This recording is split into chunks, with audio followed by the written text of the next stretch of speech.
नमस्ते स्टूडेंट्स। देखो last video में अपन ने क्या पढ़ा था। अपन ने मुख गुहा के बारे में पढ़ लिया था। मुख गुहा में भी अपन ने लार ग्रंथियों के बारे में भी पढ़ लिया था। अपन ने दांत की संख्या के बारे में भी पढ़ लिया था कि मनुष्य में दांत कितने प्रकार के होते हैं, कौन से दांतों की संख्या क्या होती है, उनका कार्य क्या होता है। अपन ने यमला के बारे में भी पढ़ लिया था, मुख गुहा के बारे में भी पढ़ लिया था, जीभ के बारे में भी पढ़ लिया था। समझ रहे हो मेरी बात? इन सब पॉइंटों के बारे में अपन ने लास्ट वीडियो में पढ़ लिया था। अब देखो आगे का पॉइंट मैं स्टार्ट करने जा रहा हूँ। अपन ने दांत के बारे में पढ़ लिया था कि दांत के कितने प्रकार के दांत होते हैं, उनके कार्य क्या होते हैं। आज देखो अपन पढ़ेंगे दांत की विशेषताएं।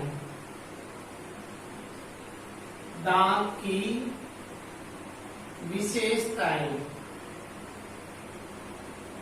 अपन पढ़े दांत की विशेषताएं। देखो दांतों की क्या विशेषताएं होती है।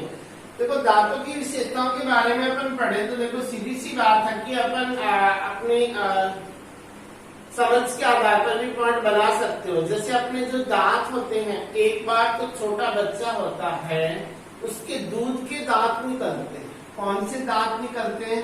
छोटे बच्चों में दूध के दांत निकलते हैं, जिनको अपन क्या बोलते हो? अस्थायी दांत बोलते हो। कि ये स्थायी नहीं है, परमानेंट टीथ नहीं है।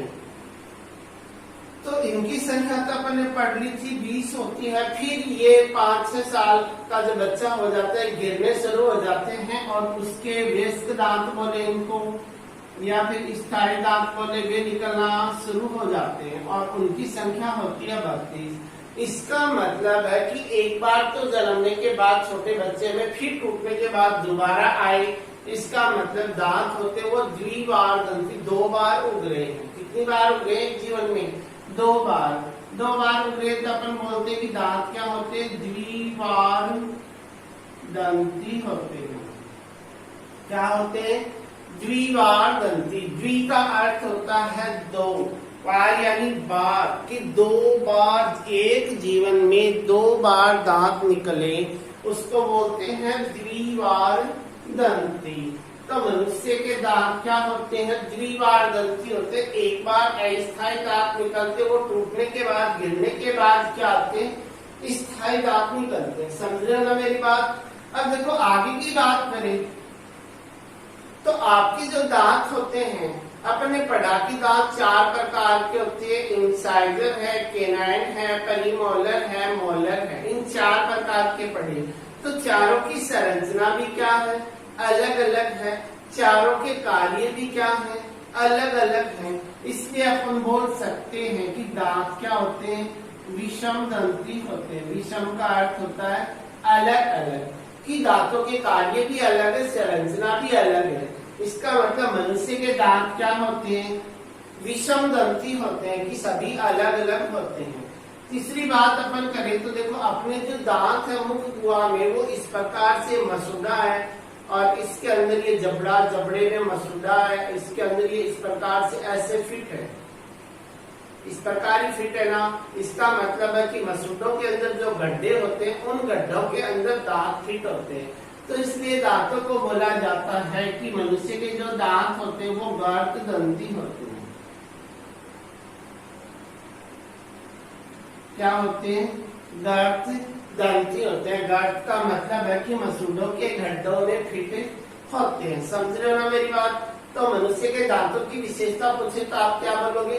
कि मानव के दांत होते हैं वो द्विबार दंती होते हैं, मतलब एक जीवन में दांत 2 बार आते हैं, इसलिए इनको द्विबार दंती बोलते हैं। मनुष्य के दांत होते हैं वो संरचना और कार्य में अलग अलग होते हैं, इसलिए विषम दंती बोल सकते हो। और ये जो दांत होते हैं वो मसूड़ों के अंदर क्या होते हैं? फिट होते हैं, इस प्रकार से सेट होते हैं, इसलिए इनको बोला जाता है कि मनुष्य के जो दांत होते हैं वो क्या होते हैं? गर्त दंती प्रकार के होते हैं। तो ये दांतों की क्या हो गई? विशेषता हो गई। समझ रहे हो ना मेरी बात? तो तीनों पॉइंट आप अच्छे से समझ गए होंगे।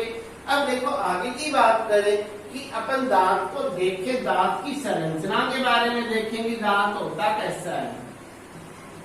तो देखना, आप ध्यान से देखना, इसमें भी एक दो पॉइंट ऐसा है जो आपकी समझने वाला है, तो मैं अच्छे से आपको पूरा का पूरा समझा दूंगा। देखो, पहली बात तो ये कि अपन दांत की संरचना बनाए, स्ट्रक्चर बनाए कि दांत होता कैसा है।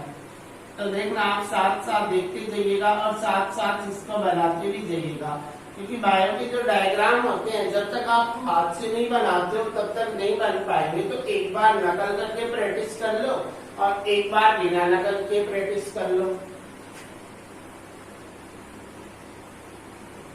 तो देखना, जैसे जैसे मैं बना रहा हूं वैसे वैसे आप भी बनाते जाइएगा। समझ रहे हो ना मेरी बात?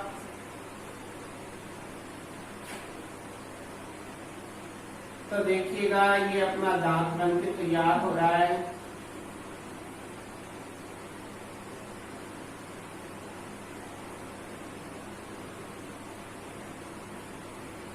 इस प्रकार इसकी डबल लेयर बना देते हैं।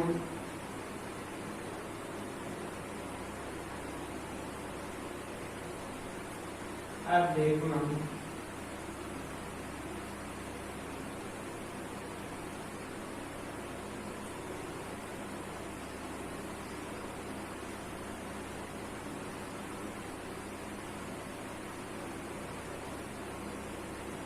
ये थोड़ा सा ऊपर बन गया, मैं इसको थोड़ा नीचे बनाता हूँ क्योंकि ऊपर वाला पार्ट आएगा नहीं, फिर यहाँ से बना लेते हैं अपन। देखो, अगर आपको इसकी संरचना बनानी समझ में आ गई तो आपको इसके बारे में भी पता चल जाएगा कि ये दांत कैसे होता है और कहाँ बनते हैं, किस प्रकार बनते हैं, कौन से पार्ट को क्या बोला जाता है, उसका कार्य क्या है, इन सब बातों के बारे में।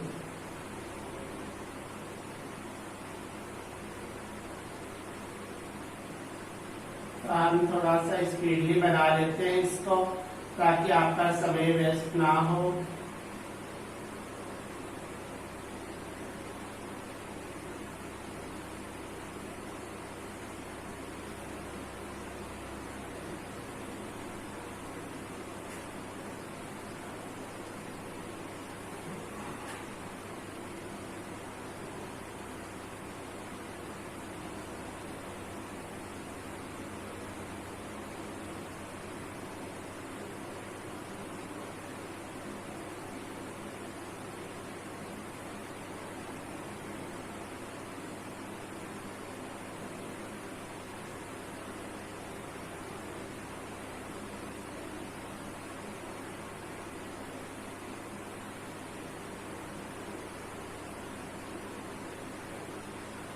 ये देखिएगा, आपकी दांत की संरचना बनके क्या हो गई है, तैयार हो गई है।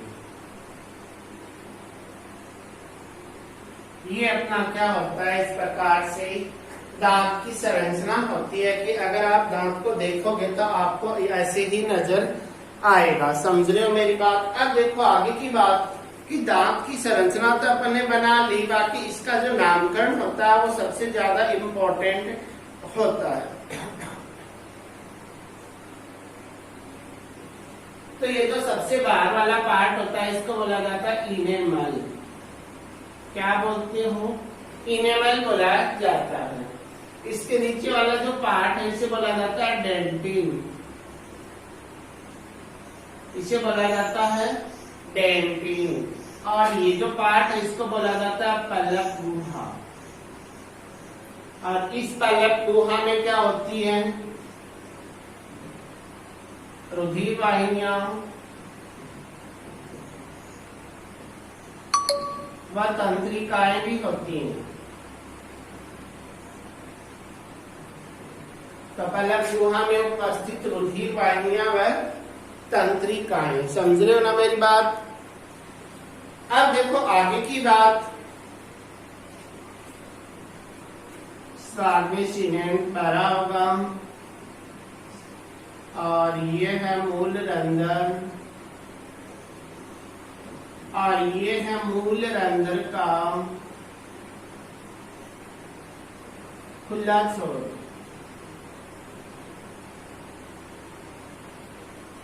ये अपने दांत की स्ट्रक्चर है। समझ रहे हो मेरी बात? तो इससे पहले वाला पूरा का पूरा अपने पढ़ चुके हैं कि दांत कितने प्रकार के हैं, दांत क्या है, इनका कार्य क्या है, इनकी विशेषताएं क्या। अब ये अपने दांत की संरचना होती है। अब देखो आगे की अगर अपन बात करें तो दांत की जो संरचना होती है, उस दांत की संरचना के 3 भाग होते हैं। एक दांत जो होता है उसकी संरचना के 3 भाग होते हैं। एक तो यहाँ तक का भाग होता है ऊपर वाला, इसको बोलते हैं शीर्ष भाग। क्या बोलते हो? शीर्ष भाग। एक ये मध्य वाला भाग होता है जिसका आप ग्रीवा भी बोल सकते हो, और एक इससे नीचे वाला जो पार्ट होता है इसका आप बोल सकते हो मूल। तो एक दांत के कितने पार्ट होते हैं? 3 भागों में बटा होता है। अब देखो इसके बारे में अपन पढ़े कि मनुष्य का जो दांत होता है, एक जो दांत होता है उसके 3 पार्ट होते हैं। एक पार्ट तो वो होता है जो मसूड़ों से क्या होता है, ऊपर की ओर होता है। कि जो बाहर की ओर आपको दिखाई दे रहा है ये दांत का कौन सा भाग है? शीर्ष भाग है। तो अपन बोल सकते हैं कि दांत का सबसे ऊपरी पार्ट है जो हमें दिखाई दे रहा है, ये मसूड़ों से ऊपर का पार्ट होता है। उस भाग को क्या बोलते हो? शीर्ष भाग बोला जाता है। अब शीर्ष भाग के नीचे का जो भाग उसे गिरवा बोलेंगे। ये कौन सा पार्ट होगा? ये वो वाला पार्ट होता है जो मसूड़ों के अंदर फिट होता है। कि मसूड़ों के अंदर वाला जो पार्ट होता है उसे बोलते हैं गिरवा। और ये वाला पार्ट मसूड़ों के भी अंदर जाए तो देखो अपने मुंह में 2 जबड़े, एक नीचे वाला जबड़ा, एक ऊपर वाला जबड़ा। और इस जबड़े की क्या है? अस्थियां हैं। और इन अस्थियों के अंदर मसूड़ों के भी अंदर जाके ये दांत कहाँ अस्थियों में धसे रहते हैं। तो ये वाला जो पार्ट होता है वो सबसे नीचे का पार्ट होता है, जबड़े की अस्थियों में फिट होता है। इस प्रकार ऐसे फिट होता है इसे, ताकि दांत आसानी से हिले नहीं या गिरे नहीं। तो अपन क्या बोले कि सबसे ऊपर वाला पार्ट शीर्ष पार्ट होता है जो मसूड़ों के ऊपर होता है। मध्य वाला पार्ट गिरवा कहलाएगा जो मसूड़ों में होता है। और सबसे नीचे वाला पार्ट है उसको मूल बोलते हो। और ये वाला जो पार्ट है वो जबड़े की अस्थियों में फिट होता है। अब देखो आगे की बात करें तो दांत को अगर अपन देखें तो देखो दांत को आप मुंह को आप दर्पण के सामने अपने फेस को देखते हो तो आपको दांत बिल्कुल व्हाइट चमकीले नजर आ रहे हैं अगर आपने अच्छे से उनको साफ किया है तो। समझ रहे हो मेरी बात? तो वो वाला जो व्हाइट वाला पार्ट है, चमकीला जो पार्ट है, उस पार्ट को बोला जाता है इनेमल। तो इनेमल जो दांत का सबसे बाह्य पार्ट है। तो अपन क्या बोले कि आपसे पूछा जाए कि दांत का सबसे बाह्य आवरण, चमकीला आवरण, सफेद आवरण को क्या कहा जाए तो उसको क्या कहा जाता है? इनेमल कहा जाता है। क्या कहा जाएगा? इनेमल। तो इनेमल क्या है कि ये दांत का सबसे बाह्य आवरण होता है जो सफेद होता है, जो चमकीला होता है और जो कठोर होता है। क्या होता है? कठोर, हार्ड होगा ये वाला पार्ट। समझ रहे हो मेरी बात? अगर ये कॉमन होता तो आपके दांत तब के गिर चुके होते हैं। मतलब यही सुरक्षा कर रहा है अपने पार्टों की। आपसे पूछा जाए मानव शरीर का सबसे कठोर भाग कौन सा होता है? दांत का इनेमल होता है। दांत का इनेमल सफेद होगा, चमकीला होगा, कठोर होगा। अब ये जो इनेमल होता है ये बना किसका होता है? ये कैल्शियम कार्बोनेट व कैल्शियम फॉस्फेट किसका बना होता है? ये जो इनेमल होता है ये कैल्शियम कार्बोनेट और कैल्शियम फॉस्फेट का बना होता। आपसे पूछ लिया जाए कि जो इनेमल होता है वो किसका बना होता है तो किसका बना होता है? कैल्शियम कार्बोनेट और कैल्शियम फॉस्फेट का बना हुआ होता है। समझ रहे हो मेरी बात? अब और भी अगर अपन गहराई से जाए तो ये इनेमल कौन सी कोशिकाओं से बनता है तो ये इनेमल बनता है इमाइलोब्लास्ट कोशिकाओं से। कौन सी कोशिकाएं करती है इसका निर्माण? इमाइलोब्लास्ट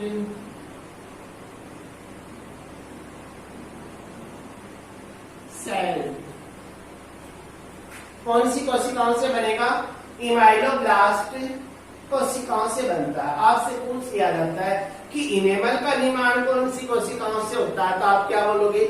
इमाइलोब्लास्ट कोशिकाओं से होता है। देखो आपको घबराने की आवश्यकता नहीं है। कभी आप ये सोचो कि पता नहीं इतने बड़े बड़े वर्ड यूज आ रहे हैं, हमें याद होंगे या नहीं होंगे। बिल्कुल इजी है। 1-2 बार आप अच्छे से समझ लोगे, 1-2 बार रिपीट कर लोगे आप खुद भी इनको ऐसे ही बोलने लग जाओगे। समझ रहे हो मेरी बात? तो दांत का सबसे बाह्य आवरण इनेमल है, ये चमकीला होता है, ये सबसे कठोर पार्ट होता है।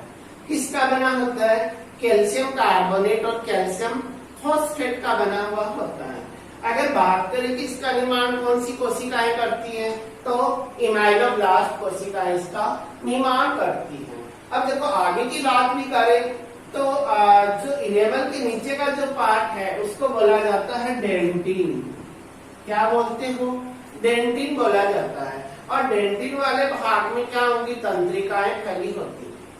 अगर अपन ब्रुश वगैरह करते हैं, बार बार दांतों की रगड़न करते हैं, तो ये दांतों का जो इनेमल वाला जो पार्ट है, वो इनेमल वाला पार्ट मान लो इनेमल वाला पार्ट घिस के खत्म हो रहा है, तो अंदर से जो आपके दांत निकलेंगे वो गंदे गंदे पीले पीले से कलर के होते हैं। मतलब इसका मतलब आपका इनेमल क्या होता जा रहा है? नष्ट होता जा रहा है। कभी कभी आपको दांतों में देखना चुभन सी भी होती है, सेंसिटिव होने लग जाती है, कि ठंडे गर्म का भी आपको अनुभव होने लगता है। आप मीठा खाते हो, आपको बार बार दांतों में पेन होने लग जाए, तो आप बोलते हो कि हमारे दांत क्या हो गए? खराब हो गए। मतलब आप दांतों को बार बार रगड़न करते हो, मतलब आपका जो इनेमल है वो इनेमल क्या हो चुका है? नष्ट होने लग गया है। अब इनेमल अगर नष्ट होने लग गया है तो अंदर वाला पार्ट डेंटिन तक जाएगा, और डेंटिन में क्या होगी? तंत्रिकाएं होंगी, तो आपको अनुभव होगा। समझ रहे हो मेरी बात? अब ये जो डेंटिन वाला जो पार्ट है, इसका निर्माण तो इमाइलोब्लास्ट कोशिकाएं करती है, इसका निर्माण करती है ओडेंटोब्लास्ट कोशिकाएं।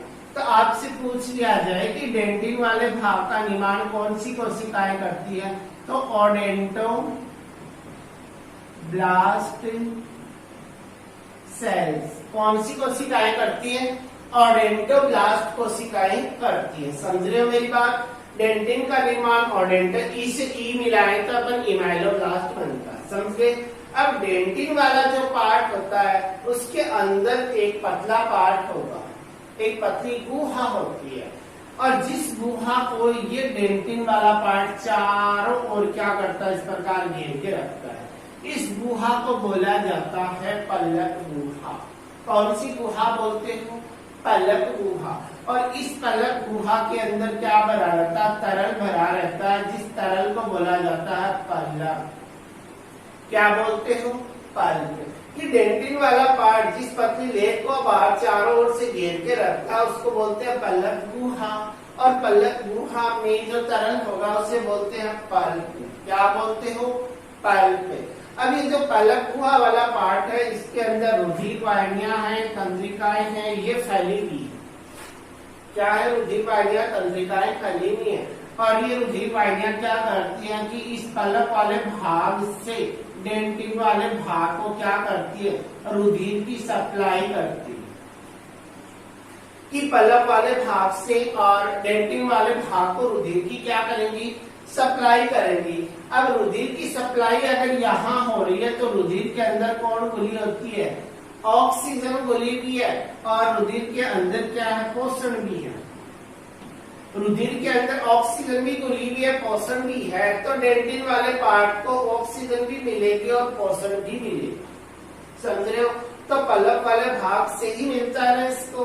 तो डेंटिन को कहाँ से मिलता है? पलक वाले भाग से रुधिर और पोषण ऑक्सीजन और पोषण मिलता है। अब अगर डेंटिन वाले भाग को पोषण मिलेगा तो डेंटिन वाला भाग पोषण ग्रहण करके अपनी क्या करेगा? वृद्धि करेगा। क्या करेगा? वृद्धि करेगा। और डेंटिन वाले भाग में वृद्धि होने से ही दांतों की क्या होती है? वृद्धि होती है। तो आपसे पूछ लिया जाए कि दांतों की वृद्धि के लिए कौन सा पार्ट होगा? डेंटिन वाला पार्ट। ये पोषण कहाँ से लेता है? पलक गुहा से लेता है। किसकी सहायता से? रुधिर वाहिनी में रुधिर की सहायता से लेता है। समझ रहे हैं ना मेरी बात? अब इन दांतों की वृद्धि होती है। देखो अलग अलग जीवों में वृद्धि भी अलग अलग होती है। जैसे मनुष्य की बात करें तो एक निश्चित आकार ग्रहण करने के बाद दांत की जो वृद्धि है वो रुक जाती है, उसके बाद दांत आगे वृद्धि नहीं करते। समझ रहे हो मेरी बात? लेकिन कभी आपने चूहा देखा हो? कभी आपने चूहे को देखा हो कि चूहे वस्तुओं को कुतरता रहता है, दिन भर वो कुतरता ही रहता है, क्या उसको मजा आ रहा है क्या कि मैं बार बार कुतरूंगा तो मुझे मजा आएगा? ऐसा कुछ नहीं है कि चूहा जो है वो वस्तु को क्यों कुतरता है कि चूहे को अब भगवान ने क्या दिया, एक वरदान दिया कि आपके दांत लाइफ टाइम बढ़ते ही रहेंगे। तो चूहा जब छोटा बच्चा होगा, आपने समझने की बात कर ले, जब चूहा छोटा सा बच्चा पैदा होता तो उसकी माँ बोलती है कि बेटा जब भी तेरे को समय मिला तो तू वस्तु को क्या करते रहना, कुतरते रहना, वरना तेरे ये दांत, सामने वाले दांत ये वृद्धि करके क्या करेंगे, बड़े हो जाएंगे। अब नीचे वाले दांत ऊपरी जबड़े में चले जाएंगे और ऊपर वाले दांत नीचे वाले जबड़े में चले जाएंगे। अब ऊपर नीचे के दांत जबड़ों में चले गए तो मुंह क्या हो जाएगा, उसका पैक हो जाएगा, खुलेगा नहीं। और जब चूहे का मुंह नहीं खुलेगा तो चूहे की क्या हो जाएगी, डेथ हो जाएगी, वो मर जाएगा। क्या हो जाएगा, मर जाएगा। समझ रहे हो ना मेरी बात? इसलिए चूहा वस्तुओं को कुतरता रहता है। क्यों? क्योंकि चूहे के जो आगे वाले, सामने वाले जो दांत हैं, जिनको लाफिंग टीथ बोलते हैं, कौन से होते हैं, इंसाइजर दांतों की जो लंबाई है वो जीवन पर्यंत बढ़ती रहती है और उस लंबाई को कम करने के लिए चूहा वस्तुओं को कुतरता रहता है ताकि उसके दांत घिसते जाएं, जितने बड़े उतने क्या हो जाए, छोटे हो जाए, ताकि उसको भोजन ग्रहण करने में कोई द्विधा ना हो। समझ रहे हो मेरी बात? लेकिन मनुष्य में ऐसा कुछ नहीं है कि आपको भी घर वाले देते हैं क्या के लिए बेटा लकड़ी लेके चले जाए स्कूल के अंदर, जब भी तेरे को खाली पीरियड मिले, इंटरवल मिले, खाली समय मिले तो आप इस लकड़ी को कुतरते रहना ताकि आपके दांत ना बढ़े। नहीं ना, क्यों? क्योंकि आपको ऐसा कोई वरदान मिला ही नहीं है कि आपके दांतों की वृद्धि लगातार होती रहेगी। आपके दांत एक बार निश्चित आकार लेने के बाद बढ़ना क्या कर देंगे, अपने आप बंद कर देते हैं। समझ रहे हो ना मेरी बात? तो ये देखो अपने दांत के बारे में पढ़ लिया, ये दांत की संरचना के बारे में पढ़ा। क्या पढ़ा कि दांत के 3 पार्ट होते हैं, शीर्ष भाग, ग्रीवा और मूल। शीर्ष होता है मसूड़ों के ऊपर का पार्ट होता है, ग्रीवा वाला भाग मसूड़ों के अंदर फिट होता है, मूल वाला पार्ट मसूड़ों के भी नीचे जबड़ों की अस्थियों में होता है। ये कहाँ होता है? जबड़ों की अस्थियों में। ये वाला कहाँ होता है? मसूड़ों में। और ये वाला मसूड़ों से भी ऊपर होता है। अब इसकी संरचना देखिए कि सबसे बाहर वाला पार्ट इनेमल होता है, जो क्या होता है, चमकीला भी होता है, कठोर भी होता है। अब इसकी चमक के कारण दांत आकर्षक बनते हैं। तो दांतों का आकर्षक बना वो किसके कारण है? इनेमल के कारण। दांतों की कठोरता किसके कारण है? इनेमल के कारण है। समझ रहे हो मेरी बात? इनेमल किसका बना होता है? कैल्शियम कार्बोनेट और कैल्शियम फॉस्फेट का बना हुआ है। इनेमल कौन सी कोशिकाओं से बनता है? एमाइलोब्लास्ट कोशिकाओं से बनेगा। अगर और अंदर की ओर जाए तो इनेमल के नीचे का जो पार्ट होता है वो कौन सा होता है? डेंटिन होता है। डेंटिन कौन सी कोशिकाओं से बनेगा? ओडेंटोब्लास्ट कोशिकाओं से। डेंटिन होता है वो एक गुहा को घेरे रहेगा जिसे बोलेंगे पल्लव गुहा। इस गुहा में क्या होगा? रुधिर वाहिनियां, तंत्रिकाएं होंगी और इसमें जो तरल होगा उसे बोलते हैं अपन पल्प बोलते हैं। यहाँ से ऑक्सीजन और पोषण डेंटिन को मिलेगा। डेंटिन को यहाँ से ऑक्सीजन और पोषण मिलेगा तो डेंटिन की वृद्धि होगी। डेंटिन की वृद्धि होगी तो दांतों के आकार में भी क्या होगी? वृद्धि होगी। समझ रहे हो मेरी बात? तो ये अपनी थी दांत की संरचना। अब देखो आगे के पॉइंट की अपन बात करें तो देखो अपनी मुख्य गुहा है वो कंप्लीट हो चुकी है। मैं देखो आपको पाचन के बारे में नहीं बता रहा, एक बार मैं संरचना के बारे में बता रहा हूँ। पाचन के बारे में अपन अलग से टॉपिक स्टार्ट करेंगे कि मुख्य गुहा में पाचन कैसे होता है, आमाशय में कैसे होता है। क्योंकि आप 11th क्लास के स्टूडेंट बन गए हो तो आपको इतना शॉर्ट में नहीं चलने देंगे। आपको पूरा का पूरा डिटेल में जहां तक संभव होगा उतना बताएंगे आपके लेवल का, ताकि आपको कोई आगे की क्लास में जाओ तो कोई दिक्कत ना हो। समझ रहे हो मेरी बात? अब देखो आगे की बात करें तो अपना अगला जो पार्ट होता है वो का वो होता है ग्रसनी। कौन सा होता है? ग्रसनी होता है। अब देखो ध्यान से,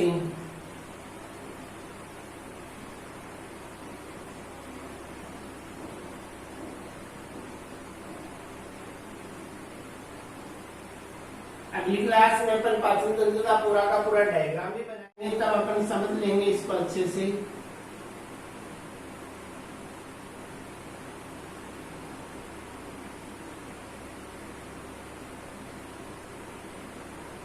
एक बार मैं आपको शॉर्ट में बता देता हूँ क्योंकि आपका समय होने वाला है, तो मैं समझा देता हूँ। देखो यहाँ पर जो पार्ट होता है, ये वाला पार्ट, इसको बोलते हैं ग्रसनी। क्या बोलते हो? ग्रसनी। फेरिंग्स बोलते हैं। क्या बोलते हो? फेरिंग्स। देखो ग्रसनियां वैसे तो 3 होंगी।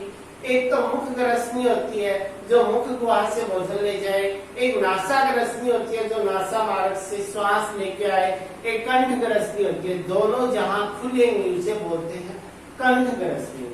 अब देखो इस ग्रसनी वाले भाग में ये वाली तो है श्वास नली और ये वाली है भोजन नली, और ये दोनों यही खुली है, दोनों ही यहाँ खुलती है इस ग्रसनी वाले भाग में। इसका मतलब है कि ये जो ग्रसनी वाला ये जो भाग है ये श्वसन में भी पार्टिसिपेट कर रहा है और पाचन में भी पार्टिसिपेट कर रहा है, पाचन तंत्र में भी पार्टिसिपेट कर रहा है। इसका मतलब जो ग्रसनी जो होती है वो श्वसन तंत्र और पाचन तंत्र दोनों का अंग होती है। समझ रहे हो मेरी बात? जो ग्रसनी होती है वो श्वसन तंत्र और पाचन तंत्र दोनों का पार्ट होती है। समझ गए मेरी बात?